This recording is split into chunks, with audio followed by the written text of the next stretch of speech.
Samantala, sa bahagi naman ng Research and Development Building, papalubog na noon ang araw, ay naroon pa rin ang tatlong sinaginang Aida at Vencer Metcalfe, pati na si Dr. Rose Halandumon sa terrace na isang unit.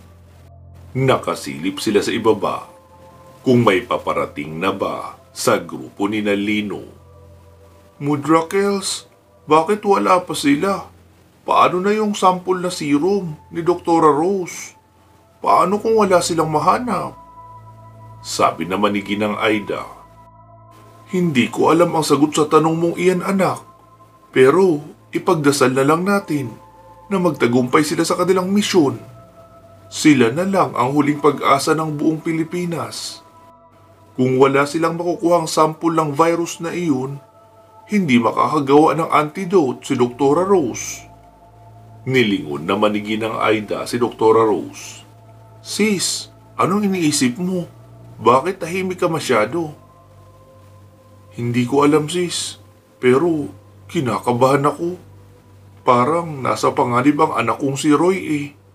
At mukhang sa pagkakataong ito ay wala pa rin nakukuhang sample ang grupo ni Lino.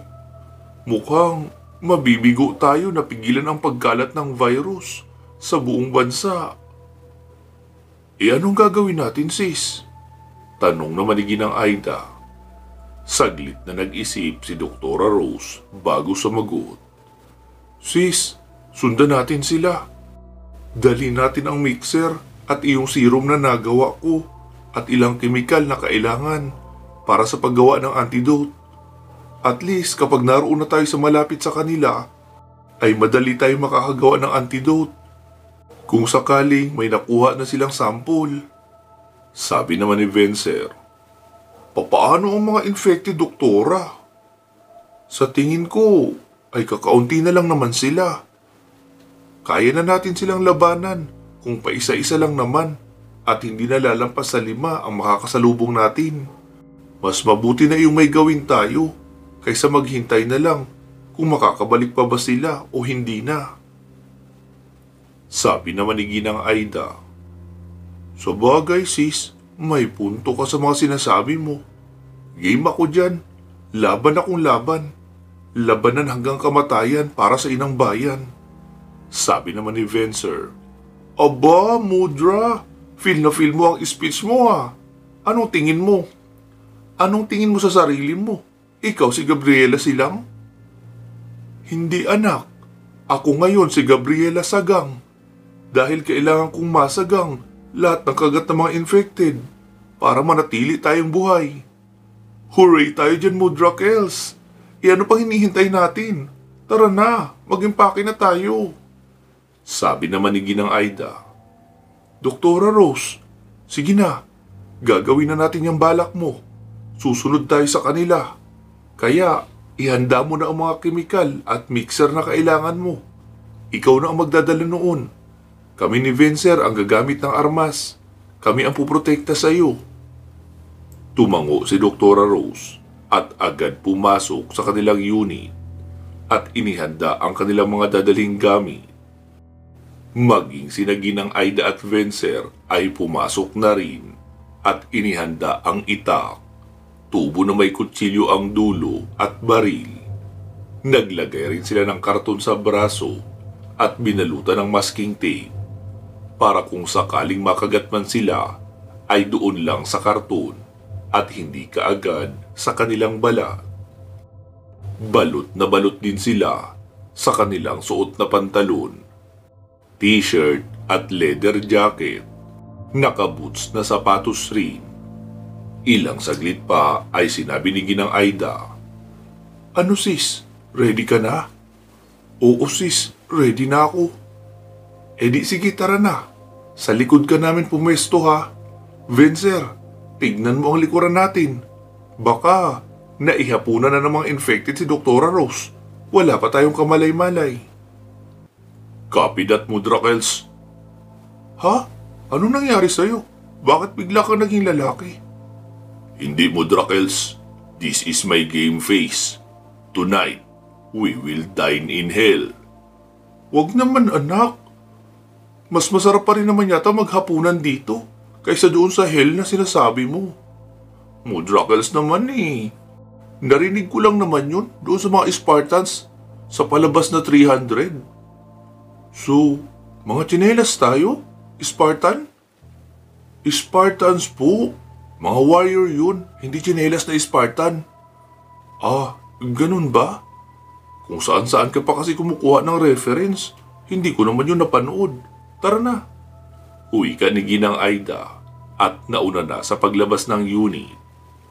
Pagkalabas lang nila ay 2 infected kaagad ang sumalakay. Mabilis sinalubong ni Ginang Aida ang isa, sabay saksak sa mukha at nashoot ang itak niya sa mata at tumagos pa nga sa likuran. Kaya agad namatay ang infected na iyon. Sa bahagi naman ni Vencer ay buong puwersa niya ring isinaksak ang hawak na sibat sa bunganga noong infected at buong puwersang itinaas, kaya humiwalay ang kalahati ng bunganga. Tagos rin naman iyon sa likuran, kaya agad ring binawian ng buhay. Sabi naman ni Doktora Rose, gumagaling na talaga kayo sa pakikipaglaban sa mga infected ah. Dati, takot na takot pa tayo kapag may isang pirasong infected. Ngayon, kahit 5 piraso pa siguro ang makasalubong natin, ay uunahan niyo pang lapitan ng walang takot. Sabi naman ni Vencer, syempre naman po, naka-game face ako ngayon eh. Si Mama naman ay naka-Gabriela Sagang mode, kaya bawal na umatras. Patay na kung patay ang mga infected, wag lang tayo. Nagpatuloy na sila sa paglalakad patungo sa may fire exit o iyong service stairs. Pagkarating roon, naunang sumilip si Aida, tapos tumingin kay Vencer. Sumenyas ito ng 2 raw sa kanan at 1 sa kaliwa. Sabi naman ni Vencer, anong sabi mo, Mudrakels? Kaming 2 pupunta sa kanan, tapos ikaw mag-isa sa kaliwa? Bakit sa kaliwa ka? Papaakyat yun ng 3rd floor, di ba? Napakamot naman si Ginang Aida ng ulo. Naku naman anak, ang slow mo naman. Ang sabi ko, may 2 sa kaliwa at 1 naman sa kanan na infected. Bakit tayo ang pinagsasabi mo? Ba tayo aakyat? Ako ang babanat nitong nasa kanan at ikaw sa kaliwa. Ah, ganun ba? Okay mo, Drakels? Pasenya-senya sa ka pa kasi. Eh hindi naman kasama sa orientation natin yun kanina. Reklamo naman ng anak. Agad pumasok sa pinto si Ginang Aida at pagkaharap sa kanya noong isang infected ay buong pwersa niyang tinadyakan.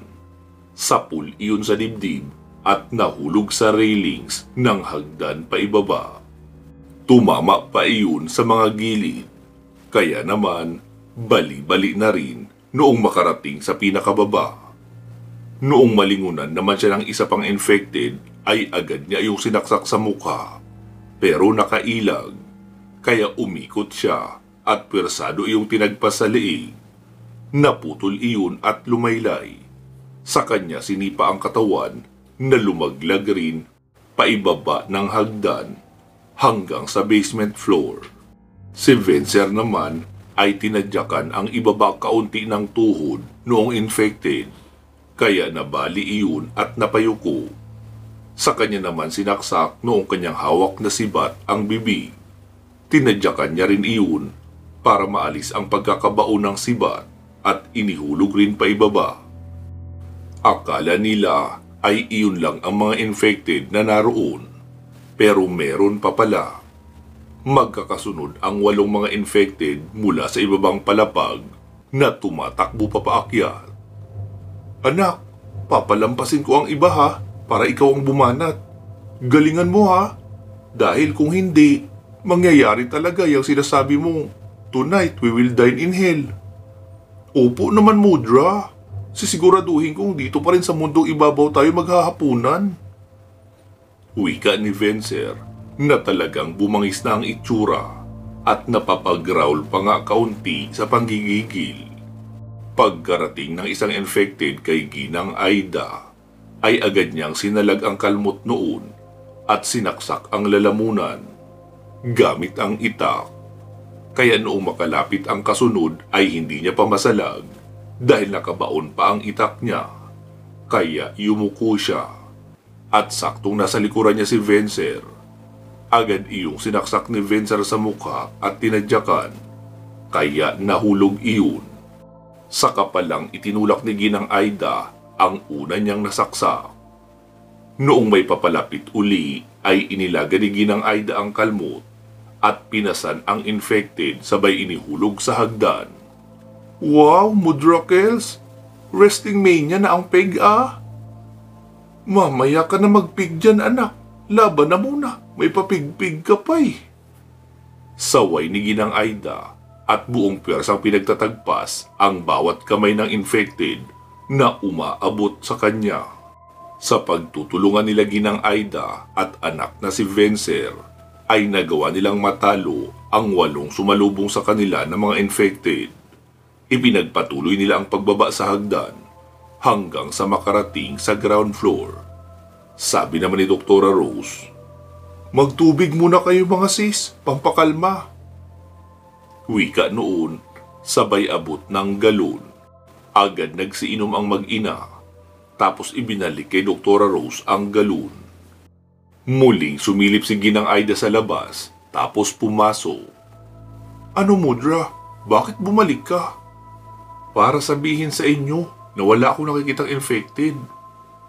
E di sana, sumenyas ka na lang. Nako, ayoko na ng senyas na yan. Baka slow ka na naman eh. Mas lalo lang tayong matagalan. Sa bagay, tama ka naman dyan Mudra. Sabi naman ni Ginang Aida. Doktora Rose, saang direksyon tayo pupunta? Dito tayo pa kanan. Nasa direksyong ito ang Citadel Building. Di ba? Doon ang punta ni Nalino. Pero bala kong daanan mo na ang headquarters ng Dragon Corps. Dahil agent ng Dragon Corps ang anak ko. Baka may mapagtanungan ako roon. Kilala naman nila ako. Kaya hindi naman siguro nila tayo babarilin. Pareho naman kami ni Vencer na city employee at hindi kalaban. Okay sige, hindi dyan nga tayo. Uwi ka ni Ginang Aida at nagpatiuna na sa paglalakad. Naglakad sila ng mahigit 20 minutos nang walang hinto.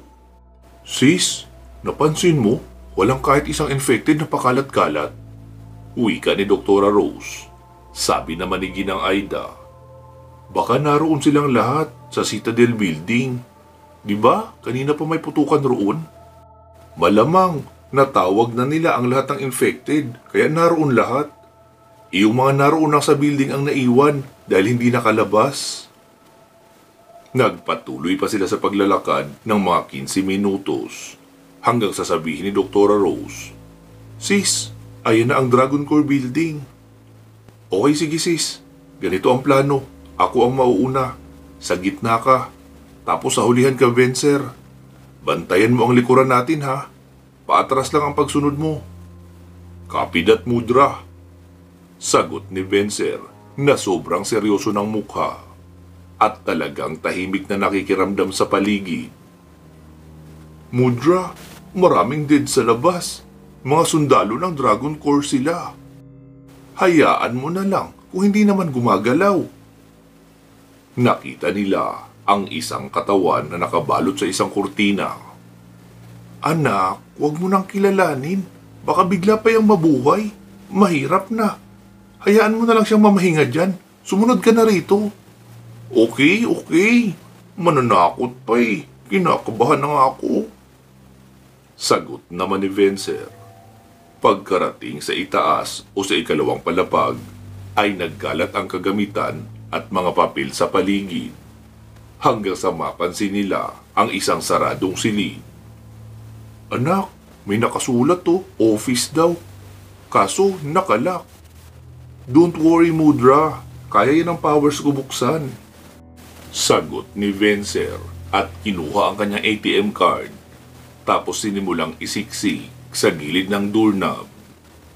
Wow, ang high-tech pala rito anak no. Pwedeng makabukas ng pinto ang ATM ng mga empleyado. Yan ba yung tinatawag na keycard function? Naku, hindi Mudra. Wala akong machine na pinagsisiksikan rito. Wala namang keycard portal ang pinto eh. Kinakalabit ko lang ang dila-dila ng doorknob para bumukas. Hala anak, akala ko ba IT analyst ka rito? Eh bakit? Talentong pang-akyat bahay yata ang mga natutunan mo. Mudra naman eh, judgmental ka. Minsan kasi nakakalimutan ko ang susi ko sa unit. Tapos may nagturo sa akin ng ganito. Kaya nakakapasok ako sa unit ko kahit walang susi. Ah, ganun ba? Akala ko sumailalim ka na rin sa training ng akyat bahay at bukas pinto ugang. Ilang saglit pa ay nabuksan na ngayon ni Vencer kaunti. Mudra, mukhang may nakaharang. Mabigat eh. Siguro yung lamesa. Sabi naman ni Dr. Rose. Vencer, pagtulungan na lang natin tatlong itulak. Mukhang kailangan na natin pumasok dyan. May kumakalat na itim na hamog sa labas eh. Hindi maganda ang duda ko roon. Baka poison gas o di kaya virus. Kaya kailangan na natin makapasok at matakpan ang mga butas ng bintana at pinto. Okay. Sige, pwesto tayong tatlo. Itulak natin. Sabi naman ni Ginang Aida. Anak, humanda ka rin. Baka naman infected na ang nasa loob nito. Makagat tayo kung hindi tayo nakahanda. Copy that, Mudra. Pumwesto na nga silang tatlo. Isa, dalawa, tatlo. Bilang pa ni Vencer at buong piyasa nilang itinulak ang pinto. Pagkabukas noon ay agad pumorma ng attack position ang dalawa at nagmasid sa loob ng silid. Wala silang ibang nakita maliban sa isang bulto ng lalaki na nakahiga. Nag-on ng flashlight si Vencer at tinutukan ang lalaki.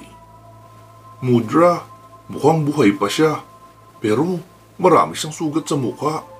Hindi kaya ito kalmot ng infected? Nag-uusap pa lang ang dalawa nang magulat sila dahil sa sinabi ni Dr. Rose. Roy, anak! Uwi ka noon at niyakap ang lalaki. Sabay hinawakan sa gilid ng leeg. Doktora, anak mo yan? Tanong panigi ng Aida. Oo, ito si Roy. Agad niyang hinubad ang uniforme ng lalaki upang tignan ang katawan kung may sugat ba. Pero puro lang pasa at bugbog ang nakikita niya. Agad niyang ginising ang lalaki. Anak, gising! Si mama mo ito! Dahan-dahang nagmulat ng mata ang lalaki. Ma, ikaw ba yan? Hindi ba ako nananaginip? Hindi anak. Natagpuan mo ba ang grupo ni Lino? Iyong babaylan? Siya ang tutulong sa atin. Opo ma, kumampi na kami sa kanila dahil hindi na maganda ang nangyayari. Ma, may dala ba kayong tubig? Uhaw na ako eh. Oo anak, heto. Wika ni Dr. Rose at tinulungan ang anak sa pag-angat ng galon. Saka binigyan rin ng biskwit para makakain na rin muna. Anak, ito nga pala sina Sis Aida at anak niyang si Vencer. Taga rito rin si Vencer. Empleyado siya rito, taga IT department. Hi kuya. Wika pa ni Vencer. Tinanguan ni Roy sina Ginang Aida at Vencer. Sabi namang muli ni Dr. Rose. Anak, nakakuha ka ba ng sample ng virus? Opo ma, binigay ko kay Lino para madala ng mabilis sa inyo. Kaso, dinagit ng lumilipad na infected ang anak niya na may suot noong bag na pinaglagyan ko ng virus. Noong makababa ang bata, nasunog naman bigla sa ere ang halimaw na iyon. Kasamang nasunog ang bag kung saan naroon ang sample. So, wala na tayong makukuhang sample anak? Wala na ma. Pero may isa pang pwedeng makuhanan. Kaso napaka-imposible naman. Naroon iyon nakakabit sa missile na nakaset up sa rooftop ng Citadel Building. Kapag natalo ni Lino si Damian, ay siguradong papakawalan na iyon ni Damian at papunta ang missile sa Santa Barbara dahil doon ang may pinakamaraming tao na bayan. Kapag lahat ng tao roon ay naging infected, wala na. Katapusan na ng buong Pilipinas. Anong gagawin natin ngayon, anak? Dito na muna tayo, ma. Hintayin natin ang pagliwanag ng umaga. May dala akong radio receiver.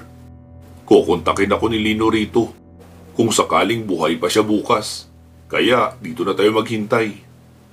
Agad namang tumayo si Dr. Rose. Sis, kailangan na nating isecure ang kwartong ito. Ibalik natin ang nakaharang na lamesa. Tapos lagyan ng tela ang mga gilid ng bintana para hindi makapasok rito ang itim na usok na nakita ko sa labas. Agad namang kumilos ang mag-ina at sinarado na ang pinto sa kahinarangan ng lamesa. Si Dr. Rose naman ay nilinisan ang mga natamong sugat ng anak, saka nilagyan ng matinong bandage na dala niya. Masaya silang nagkwentuhan sa mahinang boses habang nagpapalipas ng oras. Ang hinihintay na lang nila ay ang magiging resulta ng pakikipaglaban ni Lino kay Damian.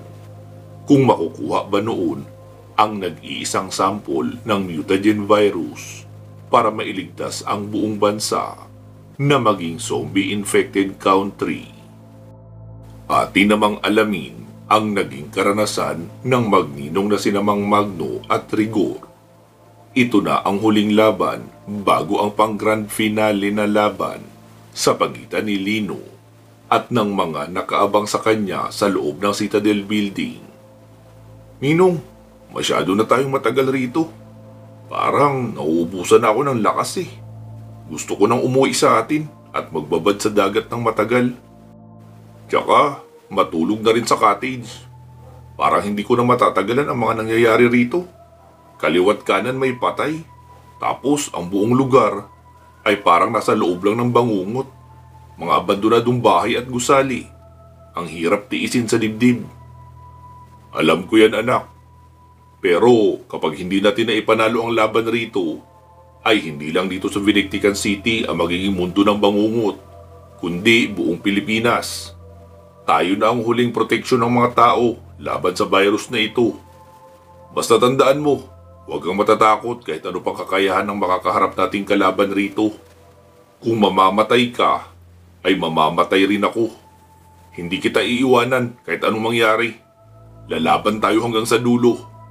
Basta ang teknik natin ha, kapag ako ang aatake, humanda ka sa depensa. Ganon din ang gagawin ko kapag ikaw naman ang aatake. Oh, eto kutsilyo, itak at maiksing baril. Baka kailanganin mo. Naku Ninong, ayoko ng baril. Hindi ko talaga hilig yan. Itong punyal na lang siguro at itak. Magagamit ko ito panigurado. Nagpatuloy na sa paglalakad ang dalawa hanggang sa makita nilang may mga nakalutang na bato na papasugod sa kanilang direksyon. Agad tinulak ni Mang Magno pakaliwa si Rigor. Mabilis naman na nag-rolling si Rigor pagkatulak sa kanya ng kanyang ninong. Wow! Ayos ah! Mukhang magiging masaya ang labanang ito. Mabilis kayong kumilos. Sige nga, eto pa!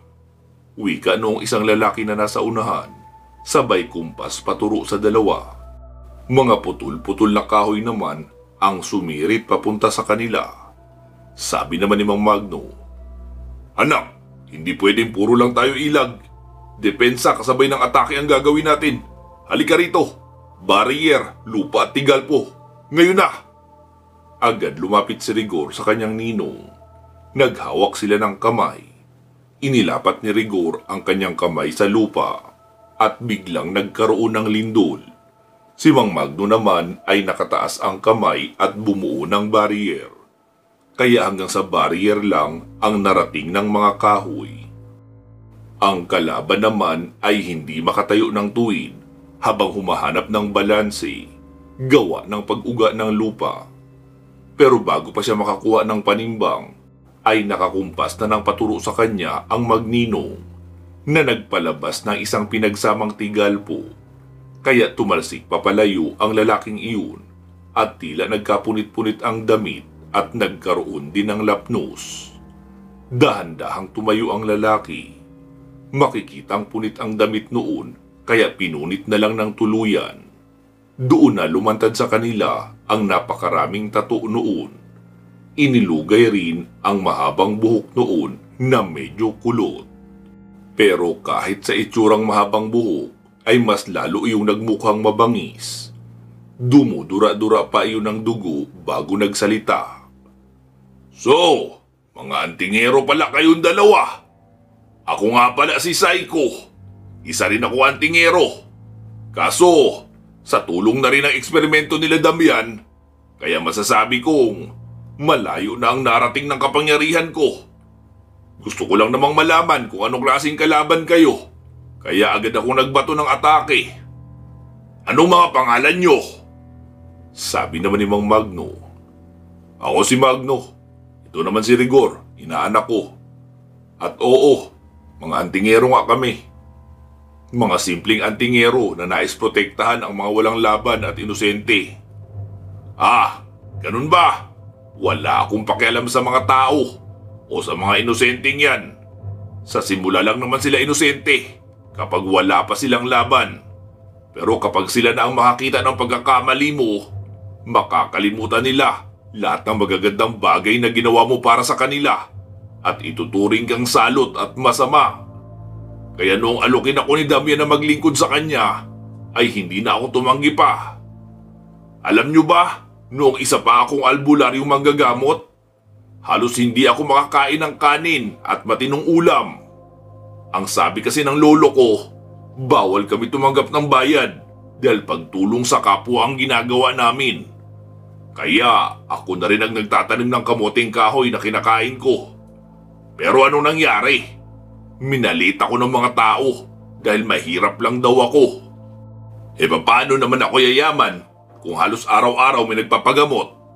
Kapag hindi gumaling agad, sasabihin mahinang uri ng albularyo ako o di kaya peking manggagamot. Sabi naman ni Mang Magno. Paano ka naging masama? Isang araw noon, dinala ng kapitan ng barangay namin ang anak niya sa akin para ipagamot. Ang walang hiya, patay na iyon noong dalhin niya sa akin. Buhayin ko raw at gawin ang lahat. Dahil kung hindi, ipapasira niya ang bahay na tinitirhan ko. Pati na ang bahay ng mga pamangkin ko, kung saan ako ang tumatayong mga magulang. Wala akong magawa kundi gamitin ang ipinagbabawal na paraan. Ang gumamit ng koneksyon sa kadiliman at hingin ang tulong nila para buhayin ang batang iyon, kapalit ng buhay ko. Nagawa ko naman iyong buhayin. Kaso ang hindi ko alam, habang ginagawa ko ang proseso ay naka-video pala ako. Matapos kong magamot ang anak ng kapitan, 3 araw lang nakalipas, sinunog nila ang kubo ko at ang kubo ng mga pamangkin ko. Wala ako noon sa bahay dahil nanguha ako ng kamuting kahoy na makakain namin. Pagkarating ko ay natupok na ang bahay ko, pati ang bahay ng mga pamangkin ko. May nakapagsabi sa akin na hinahanting raw ako ng grupo na binuo ni Kapitan. Kailangan raw ako sunugin ng buhay dahil hindi raw ako albularyo, kundi isang hukluban na kampo ng kadiliman. Magmula noon ay umalis na ako sa lugar namin. Patay na rin naman lahat ng pamangkin ko dahil tinupok nila sa sunog. Matagal lang gustong agawin ng pamilya ng Kapitan ang aming lupain. Kaya ginawa niya iyon nang makuha lahat ng ari-arian ng mga magulang ko. At nagtagumpay nga sila. Pero ayos na rin yun. Dahil noong maging tauhan ako ni Damian, ay inubos ko rin buong angkan noon. Sinunog namin sila ng buhay, kasama ang mga kapitbahay at mga kaalyansa nilang tumugi sa akin. Ngayon, sabihin niyo sa akin na karapat dapat ang mga taong ipagtanggol yang mga inosenteng sinasabi niyo. Alam mo Brad, maaring hindi maganda ang ginawa sa iyo ng mga tao sa inyo. Pero hindi ibig sabihin na dapat idamay ang lahat. Tsaka, maaring nagkamali nga sila. Pero pwede pa rin naman sana silang magbago. Oo, tama ka. Pwede pa silang magbago. Pero, sa kabilang buhay na lang siguro nila yun gawin. Dahil wala akong oras para hintayin pa iyon. Lalo at ginawa nila akong wanted sa lugar namin. At sa inyong dalawa naman, ikinagagal ko kayo makilala at makalaban. Akala ko, walang kakwenta-kwentang kalaban lang ang magsasayang ng oras ko ngayon. Sige, Dahil dalawa naman kayo, gawin natin patas ang laban. Bibigyan ko kayo ng 2 kalaban. Umupo ang lalaki sa lupa at nag-hand signal ng makailang ulit hanggang sa may usok na lumabas sa kanyang katawan na nabuo bilang isang tao. Kamukha niya rin iyon, bali naging 2 ang lalaki. Ayan, pantay na. Huwag kayong mag-alala. Ako rin ito. Hinati ko lang ang katawan ko sa 2. Wika pa noon. Pero kapag nagsasalita ang isang wangis, ay nagsasalita rin ang ikalawa. Sabay na nga silang nag-fighting stance at itinaas ang mga kamay. Biglang nagbago ang kulay ng balat. Tapos naglabas ng kakaibang patusok na bagay sa kanang braso. Para iyong isang malaking binti ng ipis. Iyon bang matutulis at may maliliit na talim pa ibaba? Tila naging doble tuloy ang haba ng kanang kamay ng 2 imaheng iyon. Agad na iyong sumigaw ng malakas at tila handa ng lumaban. Ano nang gagawin natin, Ninong? Sabayan na lang muna natin siya sa mano-manong laban. Hanapin mo ang kahinaan. Tapos, balitaan mo ako kapag nakita mo na. Okay po, Ninong. Wika pa ni Rigor at dumistansya kaunti sa kanyang ninong para harapin sa manong-manong laban ang isang wangis noong lalaki. Pansamantala po muna natin puputulin dito itong ating kwento.